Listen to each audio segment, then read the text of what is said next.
Muy buenas tardes, bienvenidos a Agenda EMOL TV. Hoy, como tantos otros días, vamos a seguir conociendo candidatos a la Convención Constitucional y en esta oportunidad tenemos a 3 nuevos invitados que se los voy a presentar de inmediato. Hoy nos acompaña Arístides Benavente, él es candidato independiente con cupo de la UDI por el Distrito 27. Arístides, ¿cómo está? Muy buenas tardes. Muy buenas tardes, muchas gracias por la invitación. Aquí estoy en Aysén y feliz de poder compartir contigo esta tarde. También nos acompaña Hortensia Hidalgo, ella es candidata al Partido Socialista por la lista del apruebo y va por el Distrito 1. Hortensia, ¿cómo estás? Buenas tardes. Cami Saraki, Gilatanaka, Guyacanaka, ¿cómo están, hermanos y hermanas? Muy bien, saludo desde Arica con un sol enorme. Alejandra, Patricia, Aristide y Rodrigo. Gusto de estar con ustedes. Y por último también nos acompaña Rodrigo Mallea, él es candidato de Convergencia Social, va por la lista de Apruebo Dignidad y por el Distrito 9. Rodrigo, muy buenas tardes, bienvenido, ¿cómo estás? Hola Patricia, muchas gracias por la invitación, estoy bien y con hartas ganas de debatir hoy día. Ese es el espíritu, así que vamos a partir de inmediato. Antes de conocerlos con mayor profundidad, saber qué es lo que los motivó a ser candidatos, quería preguntarles por cómo recibieron esta noticia de que las elecciones se pospusieron para la segunda semana de mayo. Estamos viviendo una pandemia, claro, las cifras no han podido mejorar lo que todos esperamos que mejoren. Incluso hoy ya hay voces que plantean que deberían volver a correrse. Arístides, ¿cómo recibió usted la noticia de la postergación de la fecha? Bueno, yo tenía una oficina ahí en Coyhaique, en la calle Simpson, antes de llegar a Prat, cuando recibí esta noticia y al principio choca un poco, pero yo creo que es una gran oportunidad para tener más tiempo de poder explicarle a la gente lo que es este proceso, la importancia de este proceso. La gente lo ha confundido con la elección del alcalde, del concejal y del gobernador, y no, pues este proceso es mucho más importante. Así es que este alargue, que yo lo he interpretado como eso, me ha servido muchísimo para que pueda estar con más gente y explicarles un poco más de qué se trata todo este maravilloso proceso que estamos viviendo. Hortensia, en su caso, ¿cómo recibió esta noticia? ¿Cómo afectó también su campaña? Para mí es muy preocupante. Yo entiendo que la salud es lo primero y en ese mismo sentido, te cuento que mi región es una región muy afectada por los casos de COVID. El tema es que la gran preocupación que tengo yo es que hoy día tenemos más contagios que antes, entonces también puede peligrar la fecha próxima en mayo a lo que es esto. Para mí lo importante era que en este receso se tomaran además medidas necesarias para enfrentar el COVID y no se ha hecho. Entonces, hoy día tenemos, yo vivo en un territorio aymara, tenemos dirigentes indígenas que están luchando por sus vidas, ya no tenemos más camas en los hospitales y la población afectada en esta región es bastante. Los muertos también son bastante en nuestra región. Por lo tanto, hoy día, por ejemplo, hoy día siguen subiendo con esta reactivación económica a las comunidades indígenas, gente, turismo, en las campañas subió mucha gente y tenemos puros adultos mayores en las comunidades rurales. Entonces, si no se toman atajos, si no se toman las medidas necesarias, no sirve mucho que posterguemos 2, 3 meses si no hay realmente las medidas necesarias. Entonces, esa es la gran preocupación. Hoy día estamos en una crisis terrible aquí en nuestra región. Y bueno, como país también. Rodrigo, ¿en tu caso? Sí, yo creo que acá lo principal que hay que poner en el foco de la discusión es que la postergación es culpa de la negligencia del gobierno en tomar medidas sanitarias efectivas, preventivas y también expansivas a toda la población, ¿cierto? Y a propósito de eso, respecto al tema electoral, yo creo que las candidaturas, sobre todo de izquierda, hemos puesto el principal énfasis en que la salud es primero, y eso está claro. Sin embargo, las candidaturas que más sufren son las que tenemos menos financiamiento, por ejemplo, las que esta crisis también ha golpeado doblemente o triplemente a propósito de las discriminaciones estructurales. Entonces, lo que tenemos que prevenir es, como bien se anticipaba, que esto no vuelva a suceder. Y lamentablemente las cifras no están bajando lo suficiente como para tener la confianza en que esta fecha se va a mantener. Entonces el llamado es para que el gobierno se active en torno a las ayudas sociales que son necesarias, con una renta básica universal, el congelamiento de los precios de los servicios básicos y la protección laboral a los trabajadores y trabajadoras del país. Bueno, hay distintos, es parte del debate esto de las ayudas a las personas, que obviamente que llevan más de un año encerradas, esto ha golpeado no solo la salud, sino que también la situación económica. Ahora que ya sabemos un poco cómo vivieron esta postergación de las elecciones, queremos conocerlos un poco más a ustedes, saber qué es lo que los motivó a emprender este enorme desafío y también saber su trayectoria. Arístides, cuéntenos un poco usted. Mira, yo soy emprendedor, yo toda mi vida, yo soy ingeniero industrial de la Universidad de Chile, me recibí del Instituto Nacional, en fin, y toda mi vida he sido emprendedor. Y desde ese ámbito estoy hace mucho tiempo tratando de impulsar que los emprendedores, los empresarios, teníamos que ser más abiertos, no tan concentrados en nuestras utilidades, rentabilidades, sino que teníamos que empezar a mirar hacia afuera, hacia nuestros colaboradores, hacia las comunidades y especialmente el medio ambiente. Entonces, cuando se produce esta oportunidad para hacer una nueva constitución, me sentí como lo vi como una tremenda oportunidad para poder destacar estos cambios en esta nueva constitución. Yo lo que estoy tratando de destacar es que hay una relación entre las personas, la naturaleza y el emprendimiento que tiene que ser armoniosa. Es una relación única, es indivisible, y eso es lo que yo estoy tratando que se destaque. Esta es una relación que tiene que estar basada en el cuidado y en el respeto. Y desde ahí para mí nace todo. Entonces, eso fue lo que me motivó a mí a poder incorporarme, y espero que la gente de la región aquí me elija, y porque yo quiero defender eso, yo quiero defender que hay una relación que no todo el mundo la tiene clara, que es personas, naturaleza, y las actividades que desarrollamos en nuestra naturaleza deben ser armoniosas. Bueno, ya vamos a entrar en detalle de las propuestas concretas que usted tiene en caso de ser electo. Hortensia, en su caso, su trayectoria, ¿qué la motivó a ser candidata? Bueno, yo llevo más de 20 años vinculada a la defensa de los derechos humanos con diferentes identidades. Yo soy aymara, soy feminista y he estado vinculada desde el feminismo, desde las organizaciones indígenas y medioambientales, en esta lucha también por reivindicar, ¿no?, con mis compañeras de la región, que también pertenezco a la colectiva de mujeres feministas Julieta Kirchberg, a la red chilena contra la violencia de las mujeres, a nivel internacional, a la red de mujeres indígenas sobre biodiversidad de América Latina y el Caribe. Y en este trayecto de ser dirigente desde las organizaciones sociales, donde fue mi universidad, ¿no?, fue el compartir con otras mujeres, compartir junto a otras compañeras que han dejado un legado importante en la lucha y defensa por los derechos humanos, es que hemos estado en el territorio luchando principalmente por la defensa de este territorio que es tan lejano como Arica, Parinacota, que es el Distrito 1, que corresponde a Arica, Camarones, General Lagos y Putre, donde hemos sido, el centralismo nos ha tenido en tanto olvido y hemos hecho unas luchas tremendas por temas de agua, por temas territoriales, medioambientales, que no es algo nuevo el tema constituyente. Hace más de 10 años formamos una organización, la primera organización por el poder constituyente, donde ya hemos venido trabajando. Cuando llegó el estallido social, ya teníamos banderas, polera, todo un material educativo respecto a lo que es en ese tiempo Asamblea Constituyente pedíamos, ¿no? Luego tuvimos que reforzarlo a lo que es hoy día. Pero no es nuevo, es una lucha constante que hemos dado las mujeres, los pueblos indígenas aquí en la región, en esta región que siempre ha sido plurinacional y donde tenemos diversidades de personas y muchísimos problemas que, en momentos más vamos a poder ahondar. Rodrigo, en su caso, la motivación a ser candidato.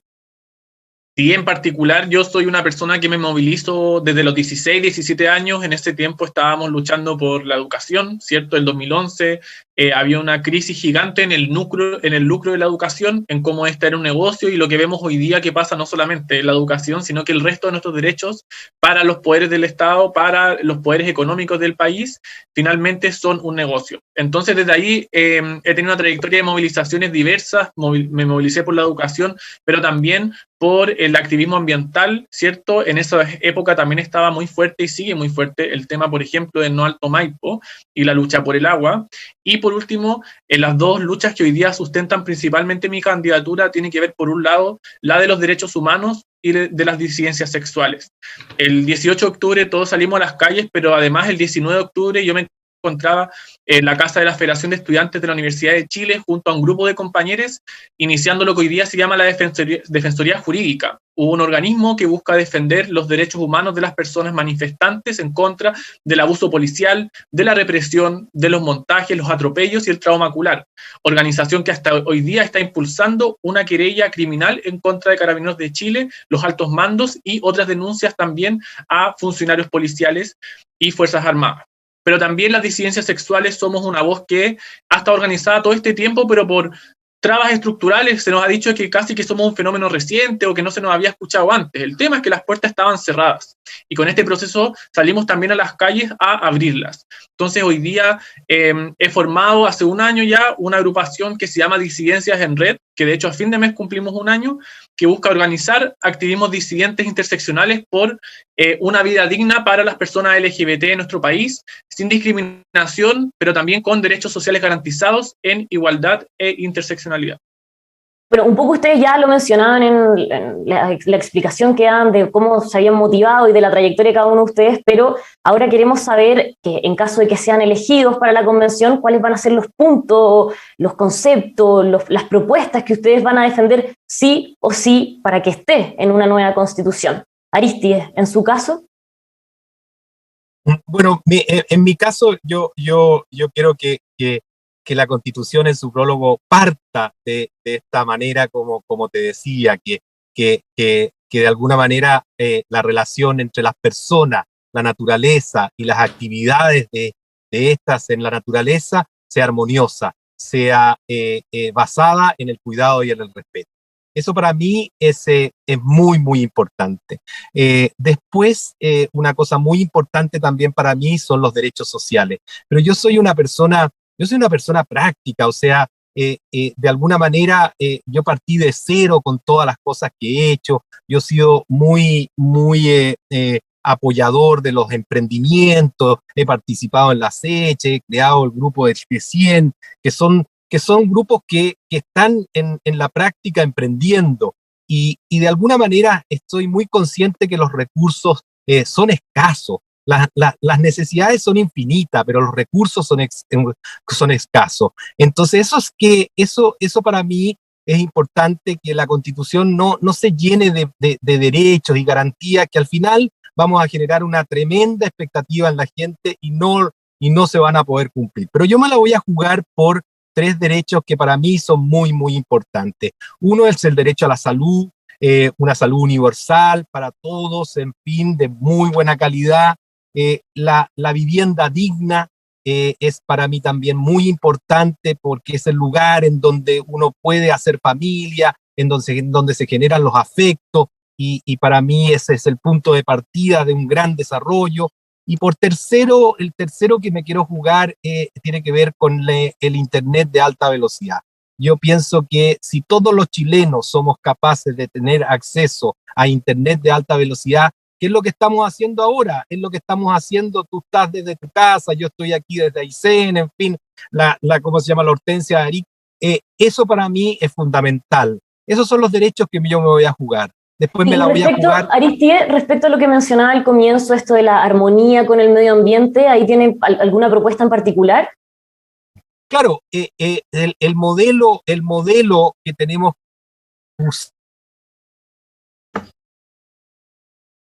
Aristide, ¿me escucha? Los que se desarrollen de alguna manera tienen que estar armonizados, o sea, no podemos hacer actividades en donde no estemos pensados en las personas que están involucradas o en el lugar, en el territorio, en la naturaleza que estamos metidos. Entonces, Eso para mí es bien importante, pero también te quería decir que aquí hay otra oportunidad tremenda para modernizar el Estado, digitalizarlo. Digitalizar el Estado significa que podemos hacerlo mucho más eficiente, mucho más transparente, mucho más rápido en la entrega de sus servicios. Si las instituciones las logramos digitalizar, profesionalizar, sacar a la política o los operadores políticos de, cómo se dice, de las instituciones, interconectarlas, yo creo que vamos a tener. Y por último, la participación ciudadana, que es muy importante, se ha perdido completamente las juntas de vecinos, las asociaciones gremiales, los comités de medio ambiente hoy día, en fin, son todas organizaciones que ya no existen con la fuerza que tienen que existir, son proyectos de largo plazo. Entonces, las comunidades son los que tienen que hacer esta participación y en eso también tenemos que destacarlo en la Constitución. Hortensia, en su caso, ¿cuáles son los puntos, los proyectos, los derechos que usted va a defender sí o sí en caso de ser elegida? Es difícil plasmar algunos de los derechos cuando la Constitución es bastante amplia, pero en eso voy a tratar de nombrarte algunos ejes que mi campaña ha desarrollado en mayor profundidad, y eso es primero los derechos sociales, y esto ha sido la campaña ha sido un proceso educativo, porque las personas, cuando tú les dices, les tienes que explicar qué son los derechos sociales, y bueno, y ahí tenemos los derechos sociales, como la salud, la educación, la vivienda, el trabajo, y en esos aspectos hoy día, principalmente con la pandemia del coronavirus, puso en manifiesto nuestra realidad que tenemos como chilenos y chilenas, ¿no? Esta desigualdad enorme que tenemos al acceso y cobertura de la salud de las personas y la diferencia entre la salud pública y la salud privada. Entonces, yo creo que ahora las personas se han podido dar cuenta por qué se debe consagrar los derechos sociales, principalmente en el tema de la salud, que deje de ser un negocio, se deje de lucrar con los derechos sociales y realmente puedan ser derechos, no oportunidades. Y también lo que es la participación democrática. Es sumamente importante que el reglamento que nos lleve a conducir la Convención Constitucional tenga participación ciudadana. De eso yo soy parte junto a otros candidatos a nivel nacional de la iniciativa que es Constitución Abierta, donde priorizamos que la ciudadanía también pueda escribir la Constitución a través de cabildos vecinales, locales, regionales, también nacionales, donde se puedan discutir y existan oficinas distritales, donde las personas puedan dejar toda su participación. Es importante hoy día que la democracia no solamente sea representativa, sino participativa, y la ciudadanía sea deliberante en todas las acciones, que esto sea un comienzo de una real fiscalización ciudadana también. Por otro lado, yo como aymara he trabajado mucho con los derechos de los pueblos indígenas, la promoción y la defensa. Hoy día estamos al debe respecto a lo que son históricamente negados los derechos a los pueblos indígenas, y en eso la Constitución debe reconocer que los pueblos indígenas somos 10, y con eso reconocer algo fundamental, que es un Estado plurinacional. Debemos reconocer la libre determinación de los pueblos indígenas, y eso compréndase en las autonomías indígenas. Muchas veces no se comprende cuando uno habla de autonomías indígenas, y esto está facultado en el derecho internacional, cuestión que Chile ha firmado las ratificaciones, como el convenio 169 de la OIT, como la Declaración de Naciones Unidas sobre Derechos de Pueblos Indígenas y otros instrumentos más, que dicen que tenemos que ya armonizar nuestras leyes, nuestra constitución respecto a lo que son los pueblos indígenas, y en eso también son los derechos sociales, culturales, políticos de los pueblos indígenas, y por supuesto los derechos lingüísticos, el derecho a la tierra, territorio. Y relacionado con los pueblos indígenas, ¿ves con buenos ojos el que esté asegurado que 17 candidatos de pueblos originarios vayan a estar sí o sí en la convención? Por supuesto, yo participé de ese proceso, soy una de las personas que estuvo en todo lo que es el proceso de negociación, de poder escribir lo que hoy día tenemos. Conozco paso a paso cómo nos costó. Por supuesto que este es un proceso histórico, donde las mujeres por primera vez vamos a tener paridad a nivel mundial, y contarte también que estuvo en peligro esa paridad. Las mujeres tuvimos que tomarnos casi los cervel para que se cumpliera la paridad que no se estaba cumpliendo en las listas. pero también es importante y relevante porque los pueblos indígenas van a ser parte de este proceso históricamente excluido, las mujeres como los pueblos indígenas, como las diversidades sexuales y como los diferentes grupos que hay en nuestro país han sido marginados. Que hoy día tengamos los escaños reservados es un avance importante. Sin embargo, aún hay tanta discriminación respecto a lo que es la desventaja para ser un candidato constituyente indígena. Fíjate que la franja electoral solamente tiene 1 segundo. Eso no puede volver a pasar. Esas diferencias no pueden volver a pasar. Bueno, ahí había todo un tema con la franja de que, claro, con casi 1.400 candidatos era muy difícil y mucha gente se quedó sin espacio. Rodrigo, en tu caso, ¿cuáles van a ser tus banderas de lucha, tus propuestas, lo que crees que tiene que ir sí o sí en una nueva constitución en caso de que sea elegido? Y la verdad es que yo creo que esta constitución es una oportunidad para cambiar los temas de fondo, los temas estructurales que han sometido a este país a desigualdades, inequidades e injusticia, y para mi juicio, si tuviese que resumirlo en una palabra, es el rol del Estado, que hoy día es plenamente subsidiario, y yo pienso que debemos avanzar hacia un Estado social de derechos, garante, por cierto, que sea plurinacional y que también que sea cuidador de las personas y de la naturaleza. Eso claramente es un concepto súper general que se relaciona mucho con la dignidad por la cual estamos luchando. Mi eslogan de campaña es que nuestro futuro es dignidad, y pensamos que se puede lograr a través de 3 ejes fundamentales. El primero, respecto a la diversidad, inclusión y derechos humanos, porque efectivamente yo soy una persona LGBT y reivindico, ¿cierto?, que todas las identidades, realidades y afectividades tengamos cuerpo, carne y espacio en el Chile que estamos construyendo, porque hoy día no se han reconocido ni se han consagrado nuestros derechos en la Constitución, que se omite completamente de resguardar a la diversidad sexual y la inclusión, que también es mucho más amplia. Estamos todos esos grupos desprotegidos ante el abandono constitucional, pero también estatal. Entonces yo creo que hay que avanzar, por ejemplo, hacia una igualdad de derechos sustantiva con un catálogo de protección a la no discriminación, ¿cierto? La igualdad debe ser material, sustantiva, preocuparse de las condiciones materiales de las personas, asumiendo íntegramente las subjetividades, tanto jurídicas como legales, a las cuales estamos sometidas, ¿cierto? No hay una concepción única de ciudadanía. Entonces empezar a hablar de personas que podamos no ser discriminadas, pero de manera efectiva, ¿cierto? No un compromiso vacío. Además, creemos que esto tiene que ser realizado con un enfoque de derechos humanos y una perspectiva de género que debe ser transversal. Hoy día, cualquier artículo, cualquier disposición legal que no contribuya a la reducción de las brechas de género va a contribuir a todo lo contrario, a acrecentarlas. Entonces, nuestra perspectiva de género debe ser transversal de principio a fin, para poder, por cierto, proteger y respetar a todas las personas, pero también los vínculos entre las personas y el ecosistema. Algo que se interpela mucho hoy día, el rol que tiene la familia en la Constitución y cómo se impone un modelo único de familia, por mucho que la familia no está definida en la Constitución.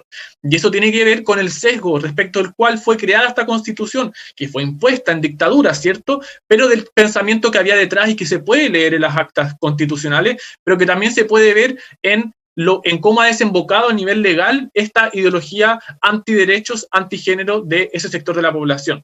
Y además esto debe ser acompañado, ¿cierto?, con un fortalecimiento de la democracia y de las voces locales, con plebiscitos vinculantes, con una mayor desconcentración y descentralización de los poderes administrativos y políticas del Estado. Acá la autoridad tiene un rol, pero la soberanía la tiene el pueblo. Entonces las comunidades deben tener un nivel de autonomía política y financiera para gestionar su desarrollo y su crecimiento local, que hoy día no existe.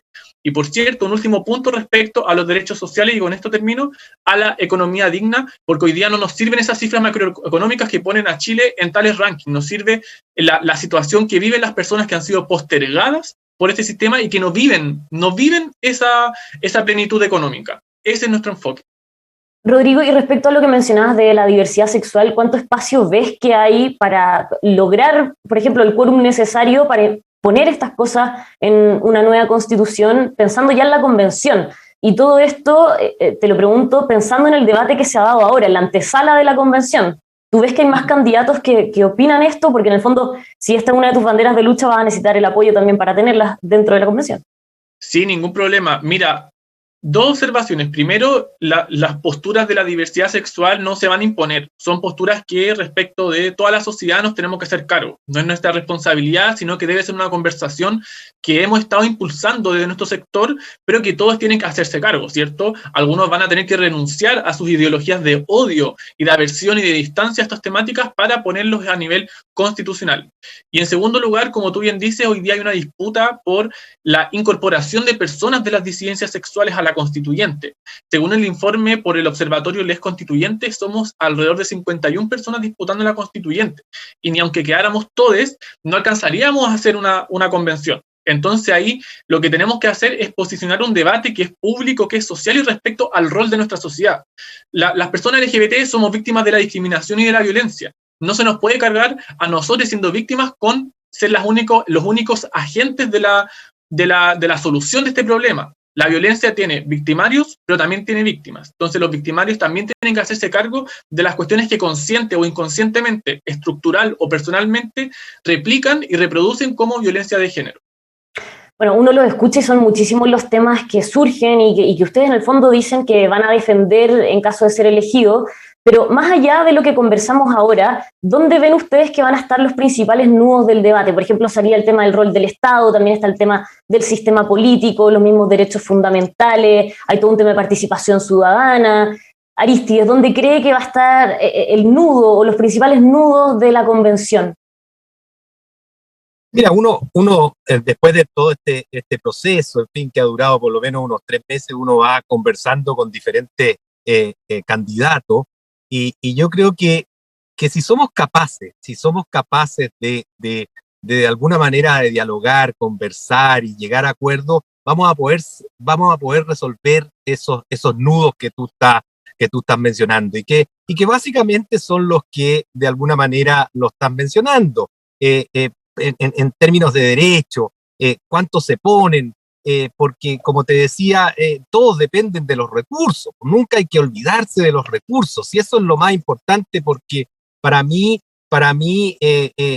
sería fantástico poder decir, oye, pongamos todos los derechos garantizados, pero eso no se cumple, ninguna constitución se cumple, entonces ahí es donde está el problema. Pero yo creo que los derechos básicos están bastante claros. La subsidiariedad del Estado es otro tema, que como se dice que de alguna manera hay algunos que están buscando mayor participación del Estado en los problemas que pueden resolver los privados. Y yo creo que ahí es donde hay un punto intermedio también, que hay un Estado colaborativo que establece las condiciones, en donde se establecen las reglas del juego, pero también hay fiscalización y hay de alguna manera penalización para la gente que no está cumpliendo todo lo que son los privilegios, los abusos y todas esas cosas que de alguna manera el Estado puede hacer que eso no ocurra.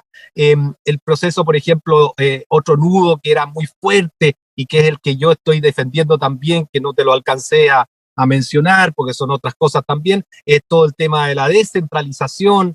Los problemas hoy día se resuelven localmente, con tecnología y con energías limpias y baratas, en fin. Entonces, ese también es un nudo que yo creo que está bastante resuelto. El tema de la inclusión, de la diversidad sexual, en fin.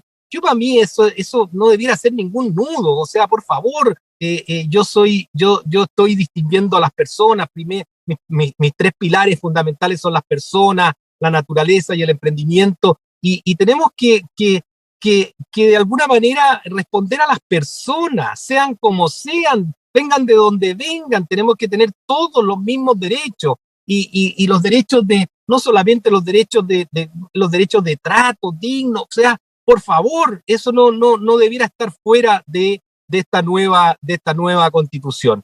Creo que un nudo fuerte podría ser en este tema de que yo estoy tratando también de digitalizar el Estado. Al digitalizar el Estado, ahí hay un problema porque se produce una separación muy fuerte de este Estado con operadores políticos, en fin, con gente que va a servirse más que a servir.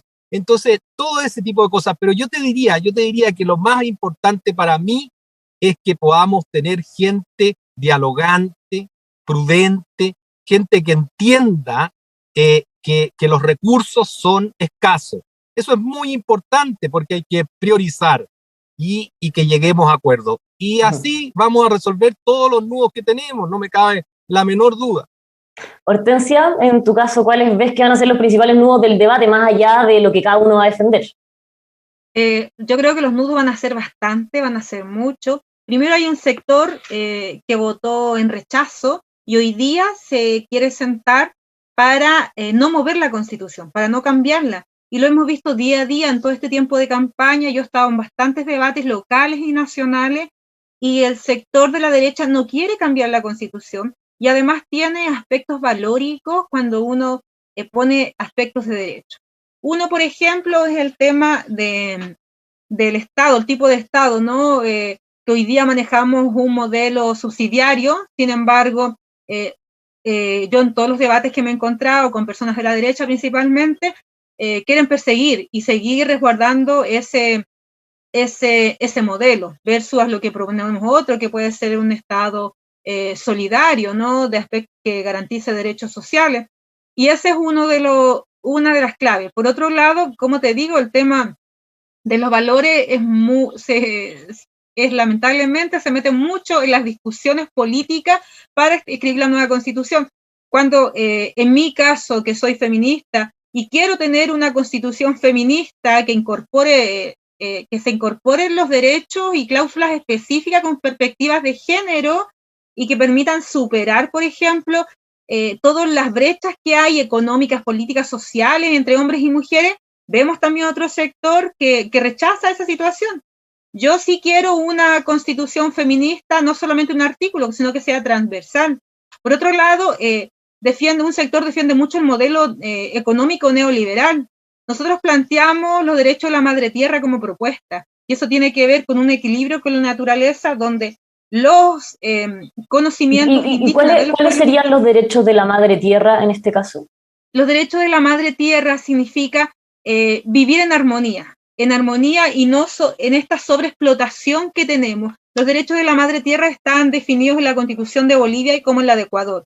Yo he sido observadora internacional de los procesos democráticos que ha vivido Bolivia, como estoy tan cerca, de los procesos de autonomías indígenas también, donde gracias a las autonomías, primero la plurinacionalidad, el reconocimiento de los derechos de la madre tierra y las autonomías indígenas, en sus procesos locales, ellos pueden definir cómo desarrollarse económicamente, cómo desarrollar también, si querer o no querer explotar los recursos naturales. Y por ende, como hay cosmovisiones indígenas que son en equilibrio con la madre tierra, no hay explotación, sino que hay aspectos más bien de equilibrio.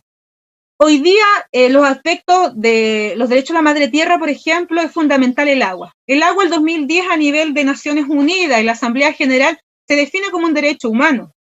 Hoy día nuestra Constitución también debe definirla de esa forma. Y eso es consagrar los derechos de la madre tierra. Que la madre tierra no solamente sea violentada, no sea saqueada, sea el extractivismo que siempre ha imperado en nuestro país, sino que hoy día realmente existan regulaciones que puedan protegerla y que no ha sido hasta el momento. Y eso sería un poco destruir este modelo económico neoliberal, y para eso es un nudo que va a ser difícil. Pero nosotros creemos que en estas alianzas nacionales con medioambientalistas, con mujeres feministas, con indígenas y con ciertos sectores, es posible dar estos cambios. Rodrigo, en tu caso, ¿cuáles ves que van a ser los principales nudos? Y pensando también en lo que ya mencionaban Arístides y Hortensia. Sí, la verdad es que yo, quizás tengo algunos puntos que matizar sobre lo que han dicho. O sea, yo creo que sabemos que quizás los recursos son escasos, lo sabemos, pero los recursos son escasos en esta Constitución y aún así el sector que va por la derecha unida no se ha puesto con el cambio constitucional para tener una Constitución que sí logre finalmente lo que ellos piensan que sí hay. Pero a diferencia de ello, con la escasez que sí tenemos de recursos, sabemos que la concentración está realmente en un par de familias que son las mismas que están financiando a lo largo y ancho del país a las candidaturas de la derecha, Juan Sutil, la familia Mate, etcétera. Entonces, las riquezas que hay están concentradas y muy mal distribuidas. Entonces, yo creo que uno de los nudos que vamos a tener que enfrentar para esta Constitución, sin duda, es no solamente la distribución del poder político, sino también la distribución del poder económico. Y también intentar ahí de dar un paso adelante con esta idea que me parece un poco relativizadora de las posturas, con que vamos a llegar a acuerdos, con que vamos a tener que priorizar. Yo estoy de acuerdo, la convención va a ser un espacio de conversación, pero por ejemplo, no me pueden pedir a mí como disidencia sexual que sacrifique mis posturas respecto a la dignidad que hoy día tenemos, porque no estamos en un punto de balance con respecto a la discriminación. No puedo decir yo, maten a 50 y no a 100. Yo no puedo decir eso, no tengo capacidad para comprometer eso. Y también llamo al sector que se ha opuesto a estas demandas que representa Arístides, ¿cierto? Que dice, me voy a concentrar en las personas. Por ejemplo, antes de entrar a este conversatorio, un candidato gay al Consejo Municipal de la UDI en Valparaíso denuncia a su propio partido de que lo están discriminando. O sea, ¿de qué me están hablando cuando ponen en el centro a las personas? Yo creo que ahí la interpelación que hacemos no es solamente a la sociedad, sino a los partidos que han administrado en la transición neoliberal de este país. Y yo creo que respecto a otros nudos críticos tiene que ver con la coherencia de las posturas. O sea, por ejemplo, en derechos humanos hemos visto muchas incoherencias por parte de la derecha, en que están preocupados más de la situación de Venezuela que de la situación acá en Chile, en que tenemos más de 400 víctimas de trauma ocular, en que tenemos sumarios sobreseídos y ni siquiera iniciados contra carabineros que han disparado en contra del pueblo de Chile. Entonces, yo creo que uno de los nuevos críticos sin duda va a ser la coherencia y cómo la derecha, que en este punto medio que hay que llegar, tiene que sacrificar mucho más que los grupos oprimidos de esta sociedad, que hemos estado constantemente sacrificando nuestras vidas para sobrevivir. En cambio, el otro sector sacrificando absolutamente nada para llenarse los bolsillos. Arístides, ¿cómo ve esta interpelación que le hace Rodrigo? Porque usted va por un cupo de la UDI. Pero, mira, yo ¿qué pasa? Yo feliz de cómo se llama, de poder aportar con todo lo que yo estoy diciendo. Yo para mí siempre en mi vida han sido siempre las personas, como te digo, la naturaleza y el emprendimiento. Y obviamente que hay personas que piensan diferente sobre el mismo sector, pero de las cuales yo no soy responsable, yo no soy político, yo soy emprendedor. Y yo estoy aquí por dejar que el emprendimiento se destaque en la Constitución, y yo he visto que a través del emprendimiento las personas pueden cambiar sus vidas, no solamente ellas personalmente, sino de la familia.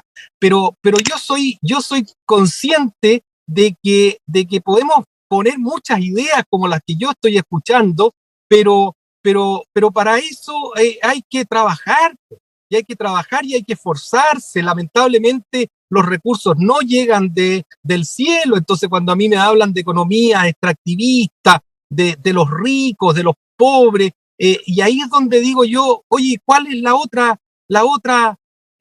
otro camino? Y el otro camino en todos lados se ha visto que es malo. Me están comparando con países que son comparados con Chile. Piensen que todo el mundo quiere venir a Chile y nadie se quiere ir, y nosotros es re fácil decir que tenemos un país muy malo, con mucha desigualdad, pero miremos a nuestros vecinos. Entonces uno tiene que ponerse en los contextos y no tiene que de alguna manera ser simplista en las propuestas y decir, no, pero es que necesitamos eliminar el modelo neoliberal. No, yo creo que que ha habido muchos errores y tenemos que que eliminarlos. Ha habido hay mucha gente que no ha aumentado sus ingresos como se prometieron. Hay mucha gente que no vio que su calidad de vida mejoró porque había que trabajar una cantidad de horas enorme y no había tiempo libre para la familia. En fin, hay muchos problemas que tenemos que resolver, pero no tenemos que votar todo. Hemos llegado a construir un país entre todos que ha significado un esfuerzo tremendo. ¿Cuánto ha sido? O sea, si ustedes comparan cualquier indicador desde hace 30 años atrás, es una cosa brutal. Cómo hemos disminuido la pobreza, cómo hemos aumentado la educación, cómo hemos aumentado. Es cierto, hay mucha desigualdad, pero no tan fácil. Esto ha costado mucho. Y para costar hay que trabajar, hay que tener experiencia, hay que ser práctico. Uno no puede llegar y decir, oye, eliminemos este modelo si no tenemos ninguno otro. y estamos queriendo ir a un modelo absolutamente fracasado en todos lados, o sea, un modelo en donde el Estado, a mí me dicen del Estado, ¿cuáles son las principales compañías contaminadoras de Chile? Vean en Quintero, ¿cuáles son las que más contaminan? Son estatales. El peor efecto de contaminación en el mundo fue la explosión de Chernobyl. ¿Y qué es lo que es eso? Entonces es re fácil decir, no, mira, pero hay que ser práctico. No salgamos con estas ideas tan como que suenan muy bien para la galería, pero hay que trabajar y hay que esforzarse, y los recursos, de nuevo, son limitados. Hortensia, tú hablabas en tu intervención de destruir, de eliminar el modelo económico neoliberal. ¿Cuál es tu propuesta? Si no es ese modelo, ¿cuál otro? Me quería referir justamente a las palabras de Arístides. Yo sí hago comparaciones. Yo vivo acá en la región de Arica, Parinacota, frontera con Perú y Bolivia. Y las comunidades indígenas aquí de las fronteras, nosotros en Chile no tenemos ni luz ni agua potable, con decirte eso. Sin embargo, tú cruzas la frontera en Bolivia y los pueblos tienen luz, agua, escuelas grandes, con computadores, con todo, versus nuestro sector que no tiene nada. Y son años de postergaciones y de desigualdades tremendas. No tengo que irme a la zona de sacrificio. Aquí en mi región, los valles, hay gente que no tiene luz ni agua, no tiene agua hace casi 2 meses, potable para lavarse las manos hoy día con el tema del coronavirus. Esa es la realidad hoy día, que quizás para algunos no la conocen o viven sumergidos dentro del centralismo, por eso es tan importante la descentralización, pero no solamente política, sino económica. Y ahora es cuando se debe demostrar el compromiso real que con la familia chilena. Justamente hoy día se está discutiendo el impuesto a los súper ricos. Y hoy día no es importante y no es posible que mientras el pueblo se empobrezca cada día más, por ejemplo, nuestro presidente y otras familias se enriquezcan. No puede ser que en pandemia pase eso. Esas son las desigualdades que tenemos que cambiar y parte por este modelo. Y de forma concreta, ¿cuál es tu alternativa al modelo económico actual? ¿Cuál es? Mira, algo bastante importante que las empresas no tenemos aquí nosotros a nivel de nuestro país. Por ejemplo, acá tenemos un puerto que antiguamente era nuestro, era de la región, pasa a privado y aquí no queda nada. Por eso las empresas deben ser nacionales, pero deben ser con recursos hacia los territorios. Por eso es importante, acá tiene que ver con la descentralización. Si nosotros, por ejemplo, este puerto que trabaja mucho, que tiene bastante dividendos, se quedara aquí, otra cosa sería para nuestra región. Entonces, tiene que ver con, por ejemplo, uno es el impuesto que tienen que tener que hoy día ojalá se pueda discutir bien y se pueda reafirmar el impuesto a los súper ricos. Es importante que aquí, y yo no estoy en contra de lo que son los privados y sus empresas, eso es un derecho legítimo, pero eso no puede perjudicar cuestiones colectivas que hacen que hoy día estemos como estamos y que tengamos que vivir lo que estamos viviendo, por lo menos en esta región. Quizás a lo largo del país no es así, pero aquí la gente se está muriendo por coronavirus, aquí no hay agua en algunos sectores, las personas no tienen que comer porque no hay políticas establecidas para que la gente se pueda quedar en sus casas y no salga a la calle a trabajar. Rodrigo, esa es la situación de hoy día y eso hay que cambiar. Rodrigo, tú, en tu caso, tú hacías este matiz de que sentías que no todos iban a estar de acuerdo por mucha buena disposición que haya, porque, claro, cada persona defiende también, en este caso, los partidos que representa. Hay muchos independientes, pero también mucha ideología de por medio. ¿Dónde ves tú o cuán optimista o pesimista eres en torno a la negociación que se va a dar en la convención para poder llegar a buen puerto con lo que se va a redactar? Bueno, la verdad es que hasta el momento no sé si abunda el optimismo en mi esfera, porque como bien he dicho reiteradamente en mis palabras anteriores, o sea, he visto que, por ejemplo, la derecha está opinando de una forma desinformadora en los distintos espacios. O sea, yo voy por el distrito 9 y ayer veíamos a Yuyunis Navas en el canal de CNN hablando, voy a decirlo suavemente, puras cabezas de pescado, porque diría otras palabras, pero realmente fue una vergüenza como no supo defender ninguna de sus posturas, ni respecto a la movilización el 18 de octubre, al aborto, ni a la ONU.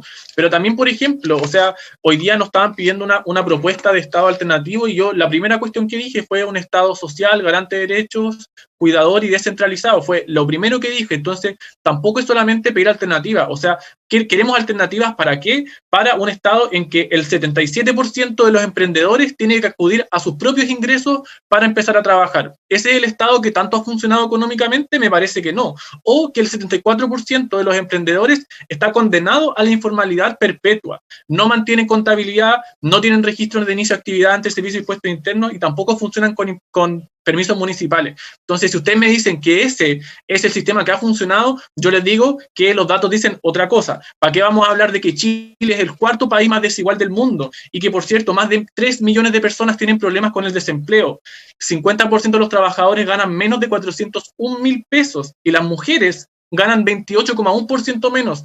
¿Es ese realmente el sistema que funciona en que los trabajadores y emprendedores están por debajísimo de la línea de la pobreza en este país y que además, como bien se dijo, el gobierno se niega a dar ayudas mínimas para la supervivencia, para conservar la vida de las personas? Entonces, cuando hablemos con un poco más de fundamentos también, de poder un poco iniciar un debate que sea sincero y no solamente defender irrestrictamente el modelo que fue impuesto en la dictadura, yo creo que ahí sí podemos tener una conversación sincera de nivelar la cancha, pero de que también sepamos dónde están los privilegios y dónde ha faltado que se ponga el Estado. Y yo creo que hay que sincerar esa conversación de manera urgente para que la constituyente avance.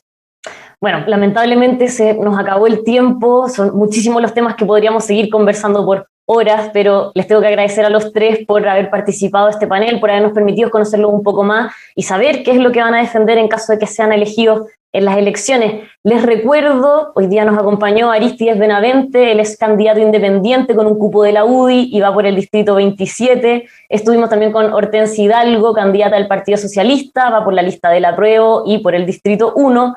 Y Rodrigo Mallea, candidato de Convergencia Social, va por la lista Apruebo Dignidad y por el distrito 9. A los tres, muchísimas gracias por habernos acompañado. Gracias a ti, Patricia, y un placer, Hortensia y Rodrigo. Bueno, gracias y vamos por un Chile justo, diverso y plurinacional. Súper, vamos a ganar la constituyente por las transformaciones que hacen falta en este país. A los tres, que estén muy bien, muchas gracias y por supuesto a todos los que nos están viendo, los dejamos invitados a ver también las otras agendas EMOL TV donde hemos entrevistado muchísimos candidatos. En EMOL también hay una lista con todos ellos, con sus propuestas, con lo que quieren hacer. Quedan invitadísimos y por supuesto a seguir informándose aquí en emol.com.